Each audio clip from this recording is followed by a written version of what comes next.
हाँ गुरुजी प्रणाम। जीते रहो।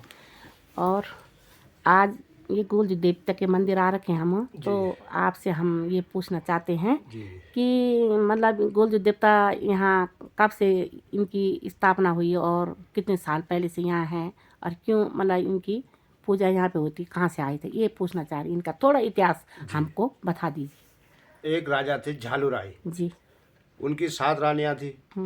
7 रानियों से जब कोई बच्चा पैदा नहीं हुआ था तो फिर एक गौर भैरव बन के भैरव अपने एक उनके पास आए। तो उनने कहा कि आप 8वीं शादी करो, मैं आपका पुत्र बन के 8वीं रानी के गर्भ में पैदा होऊंगा। तो राजा ने 8वीं शादी की पंचदेवों के बहन के साथ। उनका नाम था कलिंगा। कलिंगा था। तो जब फिर 7 रानियों ने 8वीं शादी करके थोड़ा उससे चिड़ पैदा हो गई।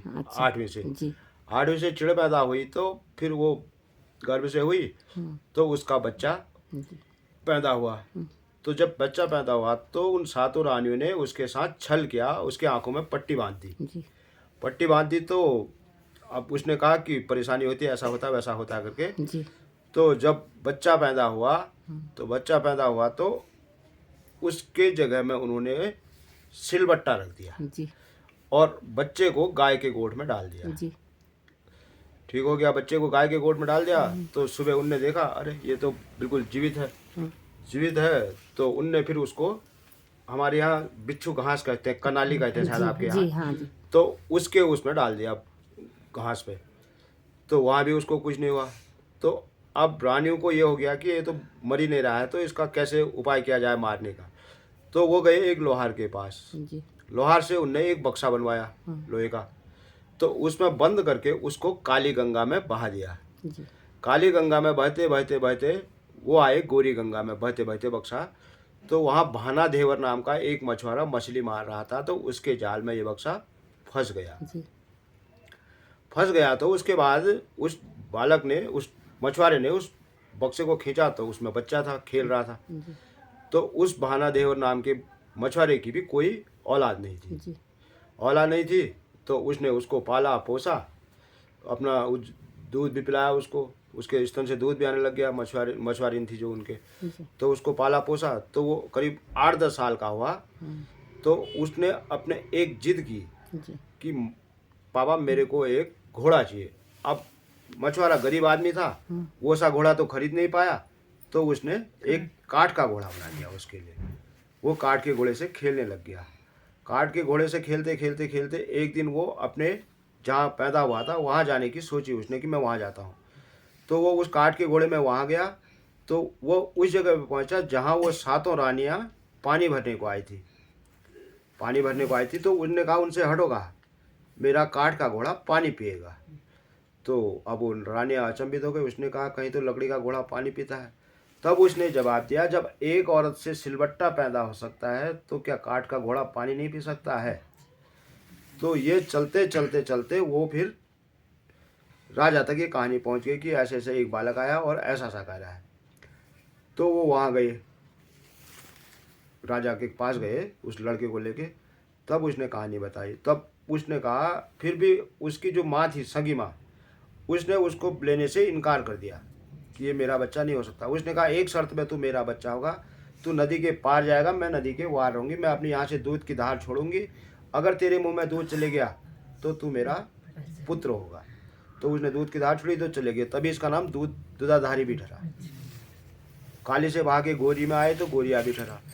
तो क्या, तो राजा ने फिर उनको दंड देने की सोची, रानियों को उनको फांसी की सजा देनी थी। उसने कहा नहीं, इनको कोई सजा मत दो। इसलिए वो न्यायकारी देवता माना जाता है कि वो इतना कष्ट सहने के बाद भी वो न्यायकारी देवता के रूप में इनको माना जाता है। और जो चंपावत आने का कारण है, हाँ जी, चंपावत आने का कारण था, चंपावत में एक नागनाथ राजा थे। पहले नागनाथ का मंदिर है ऊपर, तहसील के पास है एक। तो राजा थे तो वो बुढ़े हो गए। यहाँ पे थे मसान, बहुत मसान वसान होते जो आप पहचानते होंगे।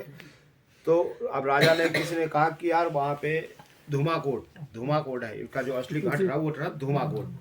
जब धूमाकोट में गए तो वहाँ से उनने कहा यार उस राजा को ले आते हैं। उस राजा को लाए यहाँ, बच्चा ही था वो, करीब उस समय था वो 12-14 साल का, बताते हैं, मतलब कहावतें तो सुनी जाती हमने, तो 12-14 साल का था। तो यहाँ आए तो उसने फिर उनका सबका नाश किया, सब मसानों का नाश किया। तो फिर उनकी भी औलाद नहीं थी नागनाथ महाराज की, तो उनने कहा आप यहीं रहिए, आपको यहाँ का राजपाट मैं सौंप दूंगा। इधर पर आपने एक थोड़ा सा आगे जाके, इधर से 100 मीटर आगे जाओगे, एक ग्राउंड है, फील्ड है, तो उन पे उनका घोड़ा दौड़ता था यहाँ। तो वो उनको ये जगह रास आ गई, तो वो चंपावत में ही बस गए। ये है गौर भैरव भी ठहरा इनका नाम। धन्यवाद गुरुजी। क्योंकि भैरव जब इनके पेट में भैरव गए तो उनका नाम गौर भैरव भी हुआ, दुधाधारी भी हुआ, बाला गोरिया भी हुआ, गोलू भी कहते हैं, गोलजू भी कहते हैं। अब तो आजकल जैसे आपके यहाँ कंडोलिया कहते हैं, कंडोलिया इसलिए कहते हैं कि उसको कंडी पे ले गए। जी हाँ, ये हमारा उसको कंडी पे ले गए थे, तो उनने वहाँ अब नाम बदल दिए, चीज एक ही हुई, चीज एक है, हाँ चीज एक ही है। कंडोलिया वहाँ कंडोलिया के नाम से फेमस। अब चितई में, घोड़ा खाल में, बाकी आगे तो बहुत, अब तो ऐसा हुआ कि बहुत जगह बना दिया मंदिर। अब मंदिर इसलिए बना दिया, अब जैसे आप लोग रोज तो यहाँ आ नहीं सकते पूजा करने को, आपने एक मंदिर की स्थापना कर दी, चलो बत्ती वहाँ जला दी रोज, ये हो गया। इसलिए इसकी स्थापना अब तो बहुत हो गई है। तुम तो एक लाया भगवान जी, 2 साल से मेरे मतलब इसका वो था कि मेरे को दर्शन दिखा देना भगवान, तो आज मेरी मन्नत पूरी हो गई। बस ऐसा कुछ नहीं, यही मन्नत होती, मैं दर्शन की भूखी हूँ, बाकी मुझे ऐसा होता है ना, इसमें आप कितनी ही कोशिश कर रहे हैं, जिस दिन इसका बुलावा होगा उस दिन होगा, आप 15 दिन के अंदर भी दूसरी बार आ सकते हैं, अगर बुलावा होगा तो। बस इनके बुलावे पे है, उसकी कृपा है, बस उनका बुलावा हो तो आप आ सकते हैं, ऐसा कुछ नहीं है। ठीक है गुरुजी, आपने हमको गोलजू देवता का इतिहास के बारे में बताया, बहुत बहुत धन्यवाद। और सभी भक्तों से निवेदन करती हूँ कि गोलजू देवता का जो मंदिर चंपावत में है असली, तो बाहर से तो इसका दृश्य वैसा है, नया बना है, पर आप देख लो कि ये पुरानी सब, ये जो उसका है, ये सब लकड़ी का ऐसा है गुरुजी, ये लकड़ी का है ना। हाँ, सौंदर्यकरण तो बाहर से सही होगा, बाहर से सही है।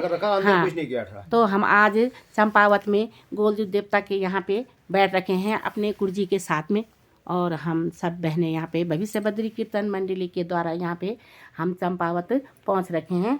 और गोलजू देवता के दर्शन करने के लिए हम सुबह पौड़ी से 8 बजे निकल गए थे और 11 बजे हम चंपावत पहुँचे। तो सब भक्तों से निवेदन करती हूँ कि सभी भक्त, ये नारियल का देवता है और सब इसके दर्शन करने के लिए बहुत मतलब शांति यहाँ पे आके मिली मुझे। और भगवान ने, मैं तो 2 साल से मन्नत मांगी थी भगवान कि मैं आपके दर्शन के लिए यहाँ आऊँ, बाकी ऐसे मन्नत मैंने कुछ नहीं मांगी। सभी से निवेदन करती हूँ कि इसके दर्शन करने के लिए सब यहाँ पहुँचे। धन्यवाद।